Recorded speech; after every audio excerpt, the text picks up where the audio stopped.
நேயர்கள் அனைவருக்கும் வணக்கம். வெண்முரசு எழுதழல் அத்தியாயம் 51. துளியிருள் 5. அபிமன்யு அமைச்சாரியை விட்டு வெளிவந்ததும் காத்திருந்த பிரலம்பன் அவனுடன் நடந்தபடி, இப்போது அரசியரை சந்திக்கப் போகிறோமா என்றான். அவன் உய்த்துணர்ந்ததை பற்றி அபிமன்யு வியப்பு கொள்ளவில்லை. ஆம், அரசியரும் 3 குழுக்களாக இருக்கிறார்கள் என்று கேள்விப்பட்டேன். நான் முதலில் ஜாம்பவதி அத்தையை சந்திக்க விரும்புவதாக ஜாம்பவ விலாசத்தின் அகத்தளத்திற்கு சென்று சொல்க. நான் செல்வதற்குள் அவர் காளிந்தி அத்தையை அங்கு வரவழைத்திருப்பார் என்றான். நடந்தபடி அவர்களை நான் சந்தித்து கொண்டிருக்கையில் ருக்மிணி அத்தையை சந்திக்க விரும்புவதாக சென்று சொல்க. அங்கே பத்ரை அத்தையும் லக்ஷ்மணை அத்தையும் மித்ரவிந்தை அத்தையும் வந்திருப்பார்கள். இறுதியாக அரசி சத்யபாமையை சந்திக்கிறேன். உடன் நக்னஜித்தி அத்தை இருப்பார் என்றான். பிரலம்பன் ஆம் என்றான். 3 சந்திப்புகளில் அனைத்தையும் முடித்து விடலாம் என்றான் அபிமன்யு தனக்கே என. பிரலம்பன் தலை வணங்கி முன்னால் சென்றான். அபிமன்யு தன் அறைக்கு சென்று ஏவலனிடம் தனக்கு அகத்தளத்திற்குரிய ஆடைகளை அணிவிக்கும்படி சொல்லி அமர்ந்தான். அவன் உள்ளம் அனைத்து சொற்களையும் இழந்து முழுமையாகவே ஒழிந்து கிடந்தது. சோர்வு மெல்ல கட்டை விரலில் இருந்து கிளம்பி உடலை நிறைத்தது. அனைத்து நரம்புகளும் நான் இழக்க அவன் அங்கிருந்து தன்னால் எழவே முடியாது என எண்ணினான். ஏவலன் மெல்ல தட்டிய போதுதான் அவன் தான் துயில் கொண்டு சரிந்தபடி இருப்பதை உணர்ந்தான். அதற்கு முந்தைய கணம் அவன் உபப்ளாபியத்தில் இருந்தான். எவரிடம் பேசிக் கொண்டிருந்தேன்? அகத்தளம் போவதற்குரிய வெண்பட்டு மேலாடையும் வெண்ணிற கீழாடையும் அணிந்து வெண்ணிற தலைப்பாகை சூடி அவன் ஜாம்பவ விலாசத்தை அடைந்த போது அங்கு ஜாம்பவதியின் சேடியான பிரியை காத்து நின்றிருந்தாள். அரசி தங்களை உள்கூடத்திற்கு அழைத்து வரும்படி ஆணையிட்டிருக்கிறார் இளவரசே என்றாள். அவன் புன்னகையுடன் ஆம், உள்கூடம் ஒளி புகா சுவர்கள் கொண்டது என்றான். அவன் என்ன சொல்கிறான் என்று புரியாமல் புன்னகைத்தபடி தலை வணங்கினாள் பிரியை. உள்கூடத்தின் வாயில் அருகே சென்றதும் அவள் உள்ளே செல்லும்படி கை காட்டிவிட்டு நின்று விட்டாள். பெரிய கதவு வெண்கல கீழில் வெண்ணையில் என ஒலியில்லாது சுழன்று தசை கூடுவது போல இணைந்து மூட அபிமன்யு உள்ளே சென்று நின்றான். ஜாம்பவதி பீடத்தில் அமர்ந்திருக்க அப்பால் சாளரத்தருகே சுவர் சாய்ந்து காளிந்தி நின்றிருப்பதை கண்டான். பெரிய பளிங்கு தூண்களால் தாங்கப்பட்ட வெண் குடைவு கூரை கொண்ட அக்கூடத்தில் அவர்கள் இருவர் மட்டுமே இருந்தனர். கடற்காற்று உள்ளே சுழன்று கொண்டிருந்தது. வருக மைந்தா என்று ஜாம்பவதி அவனை வரவேற்றாள். தாழ் பணிகிறேன் அத்தை என்று சொன்னபடி குனிந்து அவள் தாழ் தொட்டு சென்னி சூடினான் அபிமன்யு. அவன் தலையில் கை வைத்து வெல்லப்படாதவன் ஆகுக என்று அவள் வாழ்த்தினாள். அவன் காளிந்தியை வணங்கிய போது அவன் தலையை அவள் மெல்ல தொட்டாள். அபிமன்யு, இதுவரை சந்திக்காமையின் குறை இருந்தது அத்தை, ஆனால் இளையோருடன் விளையாடி தங்களுடன் சொல்லாடிய மகிழ்வை பெற்றேன் என்றான். அவன் அமர்ந்ததும் ஜாம்பவதி, நீ சாம்பனை இன்று சந்தித்தாய் என்று அறிந்தேன் என்றாள். அபிமன்யு, ஆம் அத்தை என்றான். அவர் என்னிடம் சொன்னவற்றை அரசரிடம் சென்று சொல்லும்படி பணிக்கப்பட்டிருக்கிறேன். அதற்கு முன் அவற்றை தங்களிடம் சொல்ல விரும்புகிறேன் என்றான். ஜாம்பவதி கை நீட்டி அவனை தடுத்து, மைந்தா, அவன் என்ன சொல்லி இருப்பான் என்று எனக்கு தெரியும். அதில் ஒரு சொல்லையேனும் நான் கேட்க விரும்பவில்லை. என் உடலும் உள்ளமும் ஊழும் மாற்றுலகங்களும் ஒருவருக்காக மட்டுமே.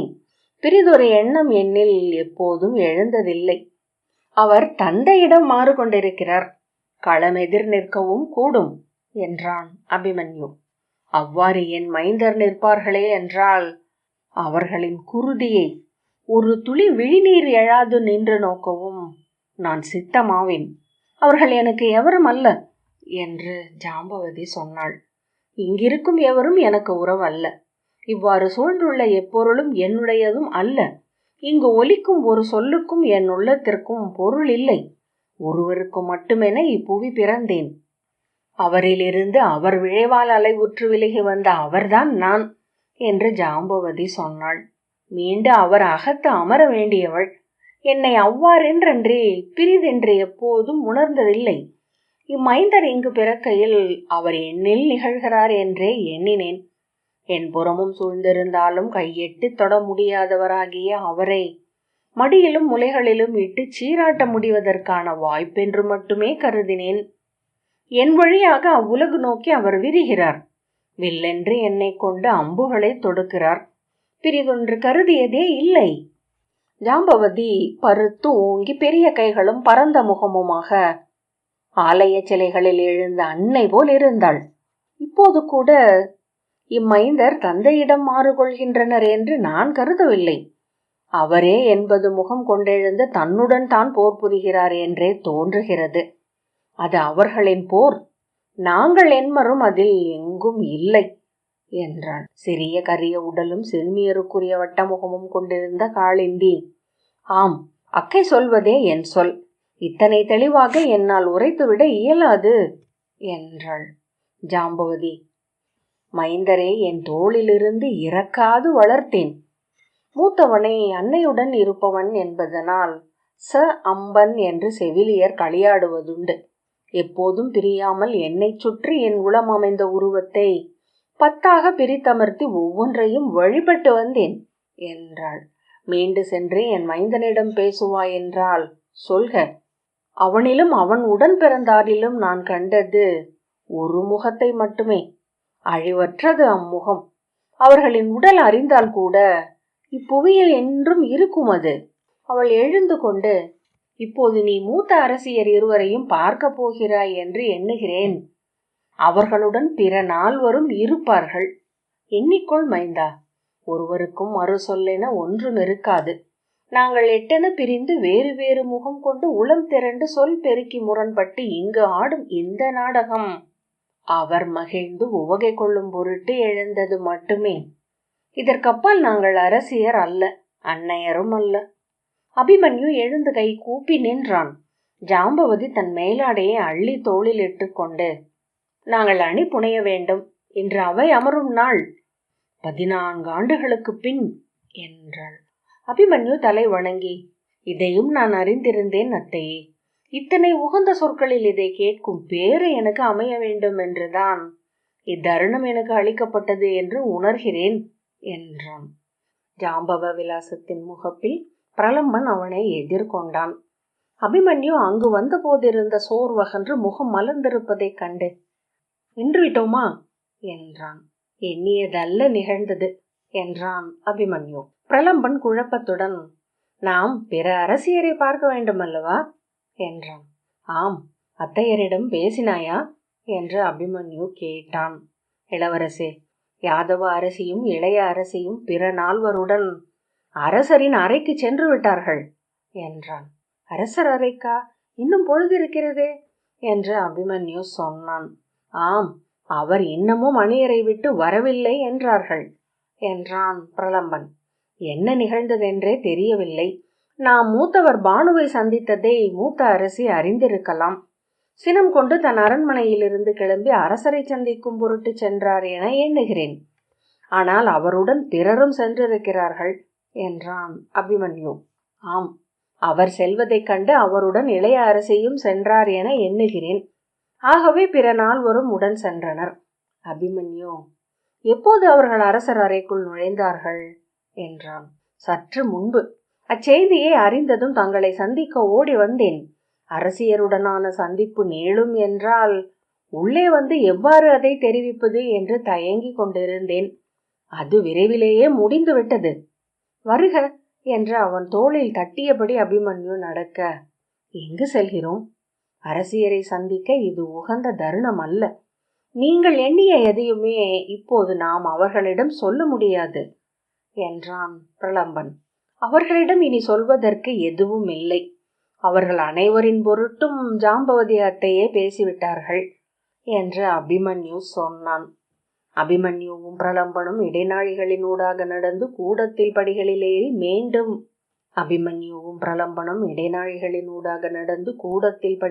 ஏறி மீண்டும் ஒரு இடைநாழியை கடந்து அரசரின் மைய மாளிகைக்கு சென்றார்கள். பிரலம்பன் மூச்சு வாங்க, இவ்வரண்மனை ஒரு சிறுநகரின் அளவுக்கே உள்ளது. இதற்குள்ளே புறவியிலோ தேரிலோ செல்வதற்கான வழிகள் உருவாக்கப்படவில்லை என்றால் முதியோர்கள் இடருவார்கள் என்றான். அபிமன்யு அவனை திரும்பி பார்த்து புன்னகைத்து, முதியவர்களை உள்ளேயே மஞ்சளில் தூக்கிச் செல்வதுண்டு என்றான். காலோய்ந்த இளையோரையும் அவ்வாறே அவர்கள் தூக்கிச் செல்லலாம் என்றான் பிரலம்பன். இளைய யாதவரின் மாளிகை முகப்பில் நின்ற அமைச்சர் சுதமர் அபிமன்யுவை கண்டதும் மெல்ல தலையசைத்து நிகழ்ந்ததை அவர் அறிவார் என்பதை உணர்த்தினார். அபிமன்யு அருகே சென்று, நான் அரசரை சந்திக்கலாமா என்றான். அவர் அணியறையில் இருக்கிறார். அரசியர் மட்டும் உள்கூடத்தில் அவருக்காக காத்திருக்கிறார்கள். அங்கே அமைச்சர்கள் செல்வதும் வழக்கம் இல்லை. ஆனால் மைந்தராக உங்களுக்கு தடையில்லை என்று சுத்தமர் சொன்னார். அவர் சொன்னதை புரிந்து கொண்டு தலைவணங்கி ஏவலனிடம் தன்னை உள்கூடத்திற்கு கூட்டிச் செல்லும்படி அபிமன்யு சொன்னான். உள்கூடத்தின் வாயிற்காவலன் உள்ளே சென்று அவன் வரவை அறிவித்து மீண்டு வந்து உள்ளே செல்லும்படி யாதவ அரசி ஆணையிட்டிருப்பதாக உரைத்தான். பிரலம்பனிடம் அங்கு நிற்கும்படி கை காட்டிவிட்டு அபிமன்யு உள்ளே சென்றான். உள்ளே ருக்மிணியும் சத்யபாமையும் இரு பீடங்களில் அமர்ந்திருந்தனர். இருவருக்கும் பின்னால் நக்னஜித்தியும் பத்ரையும் லக்ஷ்மணையும் மித்ரவிந்தையும் நின்றிருந்தனர். அபிமன்யு உள்ளே நுழைந்து சத்யபாமையின் காலடிகளை தொட்டு சென்னி சூடினான். அவள் வாழ்த்தும் முகமாக தலையை தொட்டாள். ருக்மிணியையும் தாழ் வணங்கிவிட்டு பிற அரசியர் அனைவரையும் பொதுவாக நிலம் தொட்டு வணங்கிவிட்டு அவன் அருகே நின்று கொண்டான். அவன் தொடங்குவதற்குள் சத்யபாமை, நீ எங்கிருந்து வருகிறாய் என்று அறிவேன், நீ சொல்ல வருவதும் தெரியும் என்றாள். ஆம் அத்தை, சற்று முன்னால் சாம்பரையும் பானுவையும் பார்த்தேன். பின்னர் ஜாம்பவதி அத்தையை பார்த்துவிட்டு தங்களை பார்க்க வந்தேன் என்றான் அபிமன்யு. ருக்மிணி புருவத்தை சுளித்து, அவள் இன்னும் அவைக்கு அணி செய்து கொள்ளவில்லையா? சற்று நேரத்தில் அரசர் அவை புகவிருக்கிறார் என்றாள். திரும்பி நக்னஜித்தியிடம் சென்று அவளிடம் கிளம்பச் சொல், பொழுதாகிறது என்றாள். அபிமன்யு உட்புகுந்து, அத்தை, நான் விடை கொண்ட போது அவர்கள் இருவரும் அணி கொள்ளத்தான் செல்வதாக கூறினார்கள் என்று சொன்னான். நாங்கள் கிளம்பிவிட்டோம். இன்று 14 ஆண்டுகளுக்கு பின்னர் அரசர் அவை அமரவிருக்கிறார். துவாரகையின் அருந்தருடங்களில் ஒன்று இது என்றாள் ருக்மிணி. அபிமன்யு 6 அரசியர் முகங்களையும் நோக்கினான். பின்னர், அதனால்தான் நான் பார்க்க வந்தேன். இது ஒரு நன்மங்கள தருணமாக அமையாதென்று அஞ்சுகிறேன் என்றான். சத்யபாமை, ஏன் என்றாள். அத்தையே, தங்கள் மைந்தர் எவரும் இன்று அவை அமரப் போவதில்லை என்றான் அபிமன்யு. சத்யபாமை, அதனால் என்ன? அவை என்பது ஒருவரே. அவர் அமர்ந்த பின் அங்கே எவர் இருந்தால் என்ன, இல்லை என்றால் என்ன என்றாள். ஆம், ஆனால் தங்கள் மைந்தர் இல்லையே என அபிமன்யு தொடங்க, அதை அவர்கள் முடிவெடுக்கட்டும். அவர்கள் தங்கள் நலன் காக்க அறிந்தவர்கள். அவர்கள் செயலுக்கு நீங்களும் பொறுப்பல்லவா என்றான் அபிமன்யு சற்று எரிச்சலுடன். சத்யபாமை இயல்பாக, அவர்கள் எங்களுக்கு எவ்வகையில் உறவு என்றான். அபிமன்யு, இங்கு நான் வந்து தங்களை சந்தித்த போது பிரிதொன்றை சொன்னீர்கள் என்றான். ஆம், அதை எண்ணியே நானும் வியந்து கொண்டிருக்கிறேன். இந்த பதர்களை எல்லாம் அனைத்தும் என எப்படி எண்ணி இருந்தேன்? ருக்மிணி, அது அவர் அகன்றிருக்கையில் எங்கள் மேல் கவிந்த இருள் என்றான். அல்லது அவர் எங்களை சிக்க வைத்து சென்ற ஆடல். 14 ஆண்டு காலம் ஒளி மறைவு பகுதியில் இருந்தோம். அவர் முன் நாங்கள் எவரென்று அறிந்தோம். மைந்தா, இப்புவியில் எங்களுக்கு மானுடர் என பெரிதெவரும் இல்லை. துணைவியர் என நாங்கள் 8 மாயைகளில் சிக்கிக் கொண்டவர்கள் என்றாள் சத்யபாமை. நாங்கள் அழகிகள் என்னும் மாயை, உயர்ந்தோர் என்னும் மாயை, அவருக்காகவே பிறந்தோம் என்றும் அவருக்காகவே வாழ்கிறோம் என்றும் அவரை மகிழ்விக்கிறோம் என்றும் அவர் முன் எவர் பெரியவர் என்றும் அவர் எங்களை விரும்புகிறார் என்றும் எண்ணும் மாயைகள். அனைத்துக்கும் மேலானது அவர் மைந்தரை பெற்றோம் என்னும் மாயை. இறுதியாக அதில் சிக்கி இருந்தோம் என்றாள் சத்யபாமை. மாயைகளில் பெரிது அன்னை எனும் பற்று. அனைத்து சிறுமைகளையும் அள்ளி கொண்டு வந்து நெருக்கிறது. அனைத்து வாயில்களையும் மூடி அறியாமையை வளர்க்கிறது. அனைத்துக்கும் மேலாக அன்னை என்று அமைந்து ஆற்றுவதெல்லாம் நன்றே என பொய்யில் திளைக்க வைத்து மீட்பில்லாததாக்குகிறது என்றாள் ருக்மிணி. ஆனால் இதுவும் அவர் ஆடுவதே என எண்ணுகையில் நன்று நிகழ்ந்தது என்றே கொள்கிறோம். சத்யபாமை, இன்று என்பதின்மர் தந்தையுடன் ஆடும் விளையாட்டு என்னவென்று எங்களுக்கு புரியவில்லை. இதையும் அவர் எவ்வகையிலோ ஆடுகிறார் என்று தோன்றுகிறது. ஒருவேளை இப்பெரு நகரே ஒரு மாயம் என்றிருக்கலாம். இந்திர மாயம் காட்டுபவன் இரு கைவிரல்களை விரைத்து அசைத்து இழுத்து விரித்து வெறும் வெளியில் உருவாக்கும் பொய் உருவங்கள் போன்றது இந்நகர் என்று தோன்றுகிறது. வெறும் நுரை வடிவு, ஒளியே பருப்பொருளாகும் விழி மயக்கு. கை சுருக்கி அவன் விலகும் போது எழுபட்டு உரு குவிந்து துளி என்றாகிவிட்டு வெட்ட வெளியில் மறைவது. இந்நகர் போலவே நாங்களும் எங்கள் மைந்தரும் அவர் தோகை விரித்தாடும் வண்ண பீலிகளாக இருக்கலாம். அவர் ஆடலுக்கு அழகு சேர்ப்பதென்று வேறு பொருள் இல்லை என்று நாங்கள் உணர்வதைப் போல் அனைவரும் உணரும் காலம் வரும் என்றாள் ருக்மிணி. ஆனால் இது வீண் அல்ல, இறை விளையாட்டு மாயையினூடாகவே. அதன் அலையெல்லாம் வெறும் மயக்கு, அதில் எழும் அமுது மட்டும் மெய். இப்போரும் குடிப்பூசலும் குருதியும் விழிநீரும் மறையும். பொய்யென்றாகி கதையென மீட்கப்படும், நூலென பயிலப்பட்டு மெய்யென திரட்டப்படும். அதுவே அவர் இங்கு நிகழ்ந்தமைக்கான பொருள். அபிமன்யு பொருளின்றி அவர்களை நோக்கி கொண்டிருந்தான். முற்றிலும் அயலான ஓரிடத்தில் வேறு ஒளியில் வேறு காற்றில் சொற்கள் அறியா பெரும் பொருள் கொள்ளும் சித்தப்பரப்பில் இருந்து கொண்டிருப்பதாக தோன்றியது. அது எவரோ இயற்றி முடித்துவிட்ட நூல். மாபெரும் காப்பியங்களுக்குரிய ஒத்திசைவும் பிறழ்வுகளும் கொண்டது. பொருள் கடந்த விரிவும் பொருளின்மையும் நிறைந்தது. குழந்தை கதை என்றும் அழியா தொல்கதை என்றும் மூத்தோர் நெறி என்றும் மூவா விழைவென்றும் அறம் என்றும் கீழ்மரம் என்றும் மாறி மாறி தன்னை காட்டுவது. பல்லாயிரம் பட்டை கொண்ட ஒரு வைரம், அதை பல்லாயிரம் கோடி முறை திருப்பி திருப்பி மட்டுமே காட்ட இயல்வது அந்த முகம். ஆடிகளால் அல்ல, அள்ளற்கரியது கடல். அதை அள்ள கடலென விரிகிறது எவருடையவோ சொல். அவன் பெருமூச்சு விட்டான். ஆம், இங்கு அமர்ந்து கிருஷ்ணதோய்பாயனர் இதை எழுதி கொண்டிருக்கிறார் போலும் என்று நானும் எண்ணிக்கொண்டேன் என்று மித்ரவிந்தை சொன்னாள். அவரில் எழும் அழியா சொல்லில் மட்டுமே அவர் முகம் தெரியும். மறுபக்க கதவு ஓசையின்றி திறந்து ஏவலன் வெளிவர 6 அரசியரும் எழுந்து நின்றனர்.